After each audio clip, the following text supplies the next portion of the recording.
Hello, YouTube. Hello everyone. Welcome back to our channel.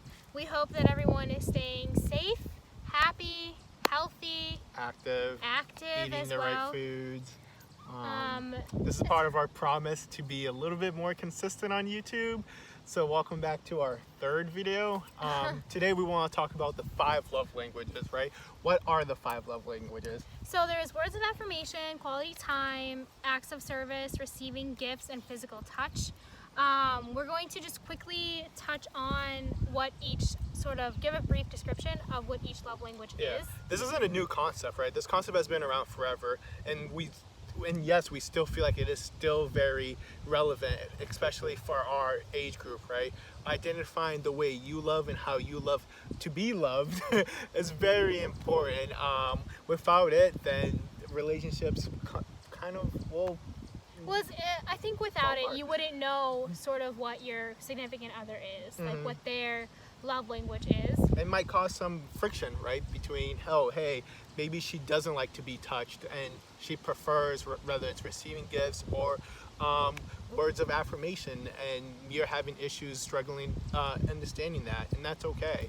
You just have to be flexible and learn to adapt to her love language. Yes, so just a brief description.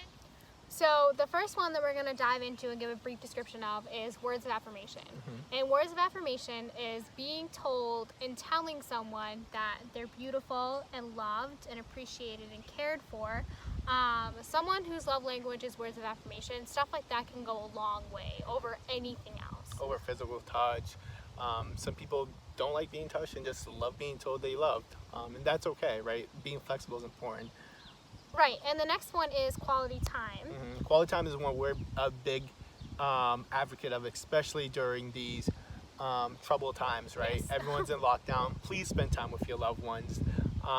You don't know when you're going to have an opportunity to spend so much time with one another, especially during work days. People are working 7 days a week, long 40, 50 hours a week. Take an opportunity to take this moment to learn how to love your significant other. Right, and it's important to spend that, especially if someone's love language is quality time, it's important to make sure that you're satisfying their love language. Yeah. So the next one is receiving gifts. And receiving gifts is, either you like to see the other person receive gifts or you like receiving gifts yourself, which is, it could be a birthday or even just a random gift. You went out to the store, oh, hey, this shirt might look nice on him or her. Right, exactly, right. And then the next one is acts of service. And do you want me? Yeah, it's like, I love acts of service. It really does go a long way. It shows that you're really thinking of that other person, whether, hey, you notice that they need to do their laundry, they don't have clean clothes to wear. Oh, hey, let me throw this in the washer and dryer for them. Right, or it's even like if you're using that person's car and you notice that they're low on gas, you don't even think twice about it and you stop at a gas station and put some gas in their car. You can think of it as a random acts of kindness, right? Right, exactly. That's kind of how I process it, as random acts of kindness, random acts of showing love. Yes, and then the last one is physical touch, and physical touch is pretty self-explanatory. It's loving and touching and kissing the person that you're with, and even sort of receiving it as well. And you are a big physical touch person. Tell me I'm stereotyping, but I feel like most guys fall under this category. It could be anything from a small kiss to the cheek to a shoulder rub. It doesn't matter. It's any time you're using this body to body contact in some sort of way. So now we will sort of talk about what our love language is. We did take a love language quiz to figure out where we sort of fall under.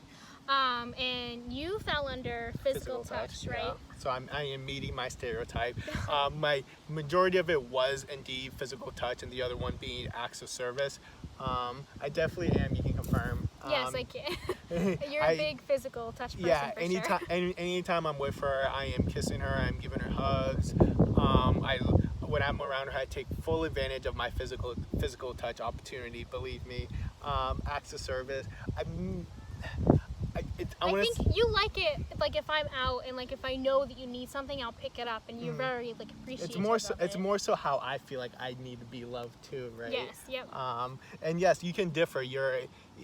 For example, you could perhaps like showing your love with physical touch, but you're not a big you don't like being loved by. Right. You receive it a different way. Yeah, you receive it different. Love language is a different way. Yeah.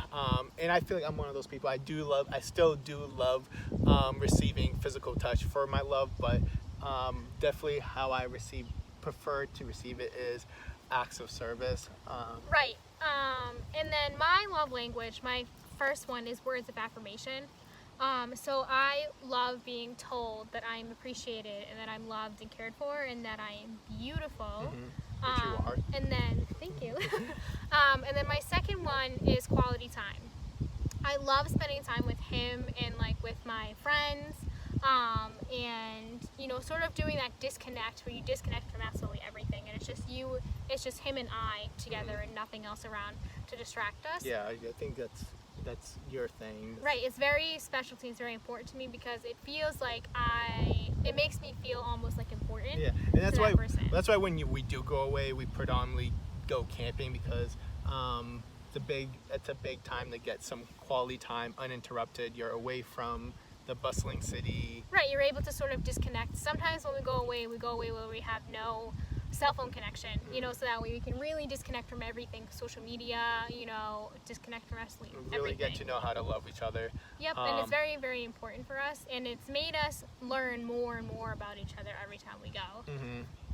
So that's it for our video for today. Yeah, please have a discussion in our comment section. Is this still relevant? Do you have some to add, some to subtract?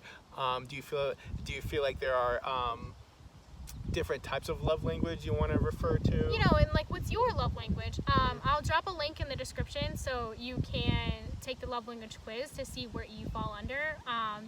And make sure you like, share, and subscribe, and we will see you guys next time for our next video.